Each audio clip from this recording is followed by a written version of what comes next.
नेता प्रतिपक्ष तेजस्वी जी ने कहा कि ये प्रेस वार्ता करना बेहद आवश्यक है और उनके कहे अनुसार आप लोग बहुत शॉर्ट नोटिस पे यहाँ उपलब्ध हैं, उपस्थित हैं। क्या पंखा बंद कर दीजिए, पंखा बंद कर दीजिए। हो जाएगा, रहने दीजिए, रहने दीजिए। शुक्रिया साथियों, अपनी बात भी रखूंगा और बात के आखिर में आपके सवाल भी लूंगा। सवालों से कोई परहेज नहीं करूंगा, ये गारंटी है राष्ट्रीय जनता दल की, तेजस्वी जी की, हमारे राष्ट्रीय अध्यक्ष की, और ये सबसे बड़ी गारंटी है। आज रामनवमी है, आप सबको बहुत बहुत शुभकामनाएं। मर्यादा पुरुषोत्तम राम की जो बापू की संकल्पना थी वो ज़मीन पे उतरे और हमारे देश के लोग असली राम भक्त और राजनीतिक राम भक्त में भेद करना सीखें। वही मर्यादा पुरुषोत्तम राम का सही स्मरण होगा। आइए आपको 9 बरस पीछे ले चलता हूँ। 2015 का साल था। एक राष्ट्रीय स्वयंसेवक संघ के बहुत बड़े कद्दावर व्यक्तित्व हैं मोहन भागवत जी। उन्होंने कहा कि संविधान की समीक्षा और उसमें आमूलचूल परिवर्तन की आवश्यकता है। उन्होंने कहा, लेकिन सबसे पहले हमारे राष्ट्रीय अध्यक्ष जी, जिन्होंने 90 में बिहार की सत्ता का व्याकरण बदला, उन्हें एहसास हो गया कि इसके पीछे एक डिजाइन है। वंचितों, पिछड़ों, दलितों को हाशिए पे धकेल करके सत्ता और संसाधन पे पुनः उनके कब्जे की जो छोटा समूह है। तो फिर उन्होंने बंच ऑफ थॉट नाम की एक किताब गोलवलकर की थी, उसको उन्होंने लोगों के समक्ष रखा और बोला जो मोहन भागवत जी कह रहे हैं वो इस किताब से ही निकला। और वो किताब ना सिर्फ दलित पिछड़ा विरोधी तत्वों से भरपूर, बल्कि वो संविधान को मानती नहीं। वो किताब कहती है कि संविधान है ही नहीं भारत का। और मैं कह नहीं सकता कि बाबा साहब भीमराव अम्बेडकर के बारे में, संविधान के बारे में कितनी अशोभनीय टिप्पणियां। हमारे राष्ट्रीय अध्यक्ष जी ने जब बिहार के कोने कोने तक ये बात पहुंचाई तो चाहे वो हमारा सपोर्टर हो ना हो, सब गोल बंद हुए और एक संदेश गया भाजपा को। आज पुनः वो परिस्थिति है। आप सब जानते हैं कि 10 लोग जो चुनाव लड़ रहे हैं प्रतिदिन कहते हैं कि इस संविधान को हम बदल करके रख देंगे। अब आइए, कल नेता प्रतिपक्ष ने जब वो चुनाव प्रचार से लौटे तो उन्होंने कुछ बातें आपके समक्ष रखी। ये है भारत का संविधान, ये है भारत का संविधान, ये है भारत का संविधान। ये कागज के पन्ने को नहीं जोड़ा गया है कि आप कहेंगे कि ये पन्ने हैं, ये जिंदा दस्तावेज है। आपके जिंदा होने की गारंटी है, मेरे जिंदा होने की गारंटी है, आपके हकूक की गारंटी है, मेरे हकूक की गारंटी है। दलित, पिछड़े, अकलियत और अक्सरियत सबके होने की गारंटी है। आप इसमें बदलाव, संशोधन तो बहुत हुआ। आप कहते हो कि ये संविधान ही बदलना है और आप खुद फेहरिस्त देख सकते हैं कि कौन कौन लोग ये बात कह रहे हैं। संविधान बदलने का आशय सिर्फ राष्ट्रीय जनता दल और महागठबंधन को परेशान नहीं करेगा। आखिर ये संविधान है क्या? ये आरक्षण की गारंटी है, शिक्षा की गारंटी है, रोजगार की गारंटी है। ये संविधान आपके मौलिक अधिकारों को संजो कर रखने के लिए प्रगति पथ पर सबको साथ लेके चलने की गारंटी है। अरे मोदी जी बड़ी बड़ी गारंटी दे रहे हैं, अपने लोगों को समझाइए कि ये संविधान जिसने इस देश को सांस लेने की जगह दी, उन तमाम घरों में जिसमें चिराग नहीं था, रोशनी नहीं थी, वहां तक रोशनी पहुंचाने का काम किया। आप उस संविधान को बदलने की बात कर रहे हो। क्यों? क्योंकि आपको वो व्यवस्था चाहिए। संविधान बनने के पहले महीनों साल तक संविधान सभा की बैठकें हुई। मैं दुख के साथ कह रहा हूं कि प्रधानमंत्री जी के अंदर इतनी संवेदना नहीं है, इतनी समझ नहीं है कि संविधान सभा की बैठकों का आकलन करें। किसने क्या कहा, किसकी क्या सोच थी। फिर अंबेडकर साहब ने 1949 में आखिरी बैठक में क्या कहा? उन्होंने कहा कि यह संविधान है, बड़ी अच्छी किताब है, आपके अधिकारों को महफूज रखने की बात है, लेकिन जिस व्यक्ति के हाथ में ये रहेगा, जिसका काम है संविधान को चलाना, क्रियान्वित करना, अगर वो व्यक्तियों का समूह और दल अच्छी नीयत का नहीं होगा तो ये संविधान बचाव नहीं कर पाएगा। आज हम उस परिस्थिति में पहुंच गए हैं जहां बेशर्मी से लोग कह रहे हैं, बेहयाई से लोग कह रहे हैं कि हम संविधान बदल के रख देंगे, हमें बहुमत इसलिए दो कि हम संविधान बदल के रख देंगे। ये शाश्वत है, इसमें संशोधन हो सकता है जरूरतों को के हिसाब से। इस किताब को कोई खारिज करने की कोशिश करे तो मैं आपके माध्यम से अपील करता हूं, सिर्फ हमारे सपोर्टर नहीं, देश के हर व्यक्ति, हर नागरिक, इस राज्य के हर व्यक्ति, हर नागरिक, हमारा वोटर ना भी हो, उससे अपील करता हूं, देख लो इनके मंसूबे क्या।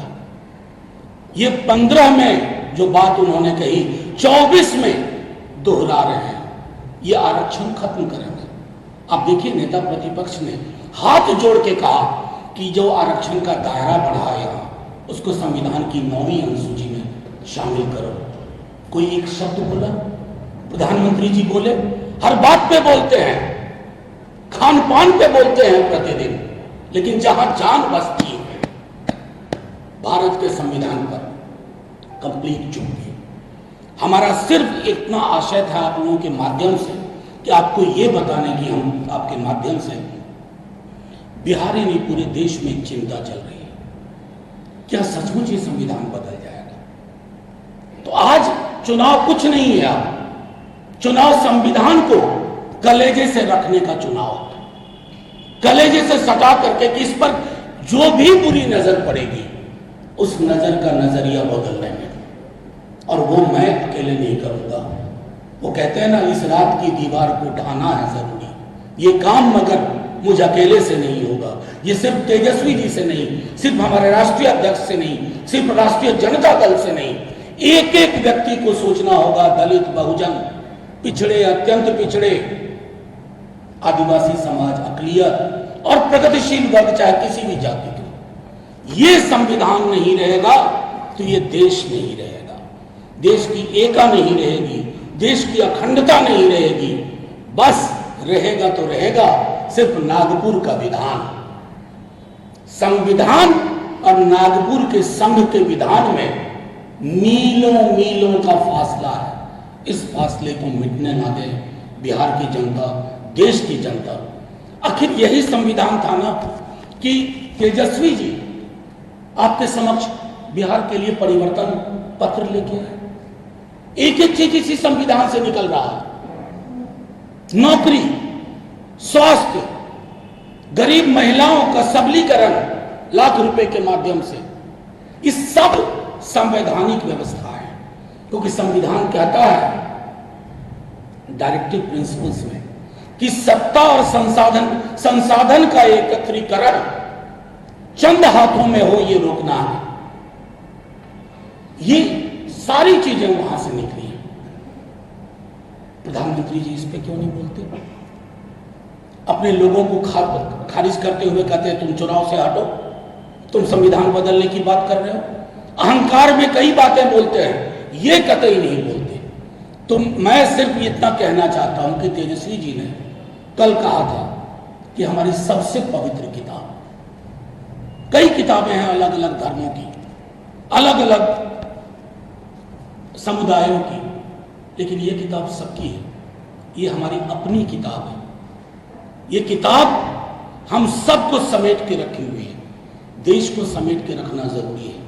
तमाम वर्ग, वंचित, पिछड़े, दलित, अकलियत, प्रगतिशील वर्ग, सबको ये सोचना होगा कि प्रधानमंत्री जी की पार्टी के लोग कई हैं, नाम कितने गिनाओ, हर क्षेत्र में हैं जो कहते हैं संविधान बदल के रख देंगे, आपकी लोक कल्याणकारी योजनाएं बंद हो जाएंगी। ये जो हम कहते हैं छात्रवृत्ति, ये सारी चीजें संविधान के अंदर से निकली है।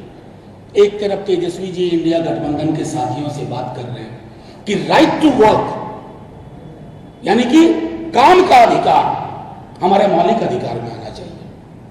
आप जानते हैं कितनी बड़ी बात होगी, बेरोजगारी का दंश मिट जाएगा,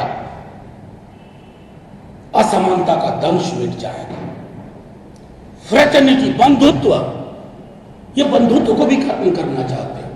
अगर हम आप एक दूसरे का हाथ पकड़ करके चल ना पाए संवैधानिक व्यवस्था के तहत, तो फिर क्या हासिल होगा हमारे पास।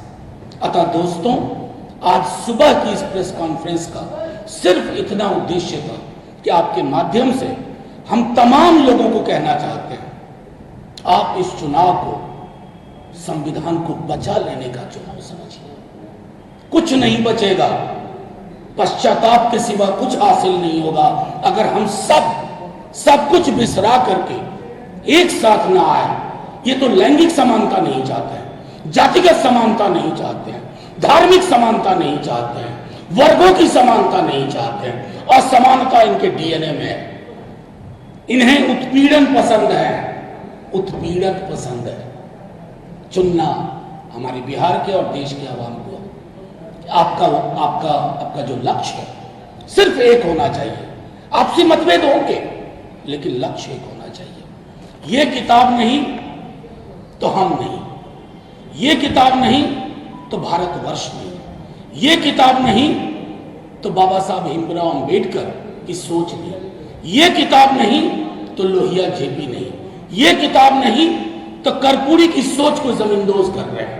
बस इतना कह करके मैं अपनी बात यहाँ विराम देता हूं और आपसे आग्रह करता हूं कि जो भी सवाल आपके हों आप पूछें।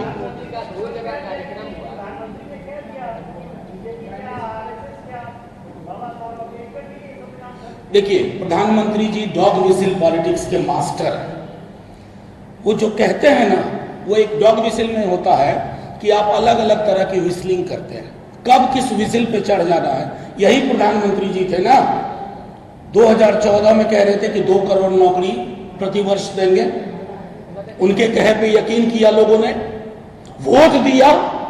वोट मंदिर, मस्जिद, गिरजा, गुरुद्वारे की साइज पे नहीं दिया था, 2 करोड़ नौकरी प्रतिवर्ष पे दिया था। 2 दाहें 20। प्रधानमंत्री जी की बात का यकीन कौन करे।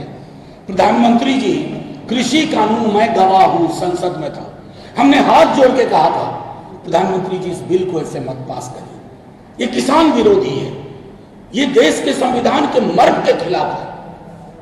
अहंकार नहीं, बिल तो पास होगा, बिल वापस लेना पड़ा नहीं। सड़क की उभार ने उनके अहंकार को चकनाचूर करके रख दिया और फाइनली उनको विड्रॉ करना पड़ा। प्रधानमंत्री जी के पास में छोटा विकल्प है। अब जैसे एक उदाहरण दो आपके सवाल से, एक मोहतरमा एक मेंबर थी, मेंबर पार्लियामेंट भोपाल से, उन्होंने गांधी जी के बारे में अशोभनीय टिप्पणी की, गोडसे को सबसे बड़ा देशभक्त बताया। प्रधानमंत्री जी ने क्या कहा सुन, आपको याद होगा, मैं उनको मन से माफ नहीं कर पाऊंगा। ये वाली माफी मेरी समझ में आज तक नहीं है कि मन से माफ नहीं कर पाऊंगा। और प्रधानमंत्री जी, अभी भी आपके पास वक्त है, आप उन तमाम लोगों को जिन्होंने कहा है उनके टिकट हटा दीजिए, कहिए ये चुनाव नहीं लड़ेंगे हमारी पार्टी से, तब बात होगी। ये 2 तरह की बात नहीं होगी, कुरकुर भी हां और मुरमुर भी हां ना। इसके प्रति प्रतिबद्धता है तो दिखाइए अपने मनसा, वाचा, कर्मणा में, क्योंकि देश का बहुजन, दलित, पिछड़ा, अत्यंत पिछड़ा, अकलियत और अक्सरियत का बड़ा हिस्सा जाग चुका है। आप उसको मिसलीड नहीं कर सकते। प्रेम कुमार के सामने जो संविधान बदलने की बात हुई थी और कल प्रेम कुमार को मोदी जी के मंच पर चढ़ाया गया, उसके बाद भी मिला मोदी जी। देखिए, मैं जानता हूं प्रधानमंत्री जी की बातों को मैं क्या कहूँ, आज का प्रेस कॉन्फ्रेंस उन पर नहीं था, लेकिन प्रधानमंत्री जब किसी पे भ्रष्टाचार के आरोप लगा तो आप यकीन मानिए कि उसको वो इशारा कर रहे हैं, आ लग जा गले।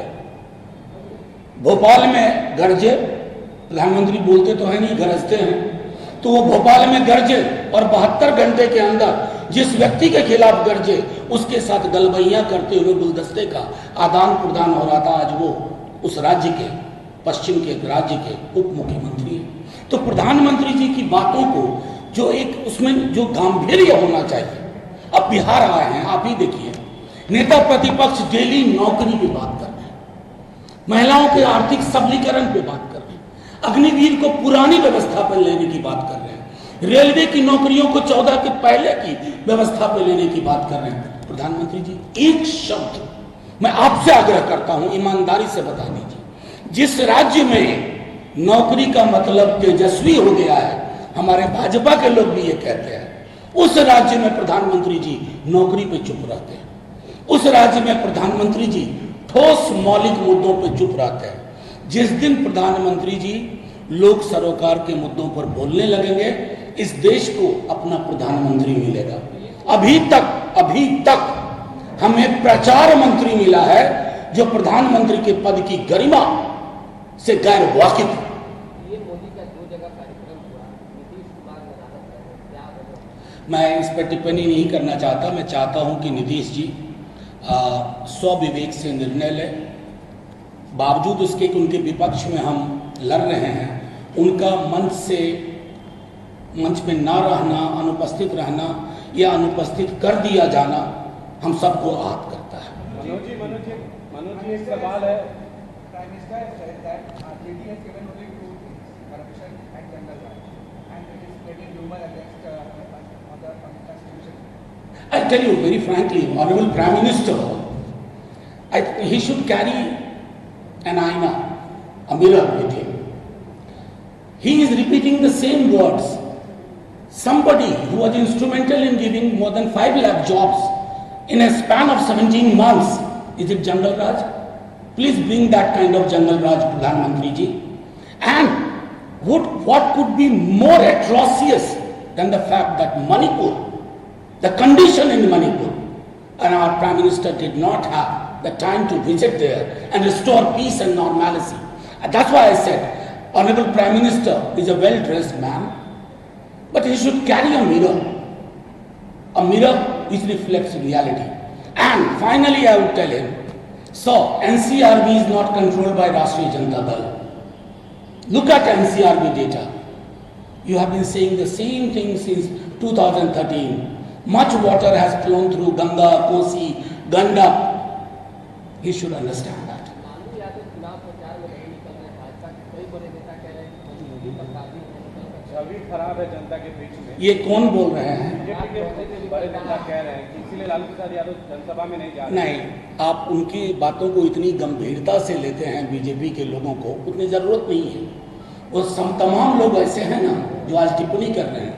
लालू यादव नहीं होते ना, 1990 का सत्ता व्याकरण नहीं बदला होता तो आज भी किसी के दरवाजे पे कुर्सी पे नहीं बैठे होते, नीचे बैठ करके कहते हम लोग कुछ दिया दो। मतलब इस तरह की अशोभनीय टिप्पणी के लिए राजनीति में कोई जगह नहीं होनी चाहिए। तेजस्वी जी किसी पे व्यक्तिगत टिप्पणी कर रहे हैं, आपको मैं पूछता हूं चैलेंज करते हुए, पीएम पे टिप्पणी की एक भी नहीं, किसी बीजेपी नेता पे नहीं। नौकरी की बात कर रहे हैं, स्वास्थ्य की बात कर रहे हैं, बिहार के विकास की बात कर रहे हैं और एक आधार पे बात कर रहे हैं कि 17 महीने में हमने ये किया। उस पर बात होनी चाहिए ना कि आप अंत शंत इस तरह की अशोभनीय चीजों को आप लोग ट्रैक्शन दे देते हैं। उन लोगों को भी कहिए कि आप मौलिक मुद्दों पे आइए। चुनाव थाली पे होता है, थाली के साइज पे होता है, पड़ोस के सौहार्द पे होता है, चुनाव रोजगार पे होता है। दुनिया में किसी भी देश में चुनाव इन मुद्दों पे नहीं होता है जिन मुद्दों पे लड़ने की कोशिश कर रहे हैं प्रधानमंत्री जी और उनके तमाम आनुषंगिक संगठन। हम ही एक पार्टी हैं जिसने कभी भी ब्लिंक नहीं किया। कितनी प्रताड़नाएं सही हमारे राष्ट्रीय अध्यक्ष के सार्वजनिक जीवन का 1 से ज्यादा दशक लील लिया गया, लेकिन पलके नहीं झपका। तो इसलिए ये टिप्पणियां मैं समझता हूं कि कोई कमरे में बैठ करके कपोल कथाएं लिख रहा हो, उनको मुबारक। अगर उसको 2, 4, 10, 50 व्यू मिलता है तो मैं क्या करूं। Thank you very much. Mukesh Sahani ji के लिए आपने 3 सीट दिया है, पप्पू यादव में क्या कमी थी जो आप उसको बता रहे हैं? आप देखिए, एक चीज बार बार मैं पिछली बार का भी कहा था, गठबंधन दलों के बीच में होता है, व्यक्ति मायने नहीं रखता है। अब समझ रहे हैं, दल 2 मिले, 3 मिले, 4 मिले, 5 मिले, कोalition पॉलिटिकल पार्टीज के बीच में होता है। इंडिविजुअल्स कोई भी हो, मैं हूं, ये हूं, कोई हो, वो मैटर नहीं करता। Thank you.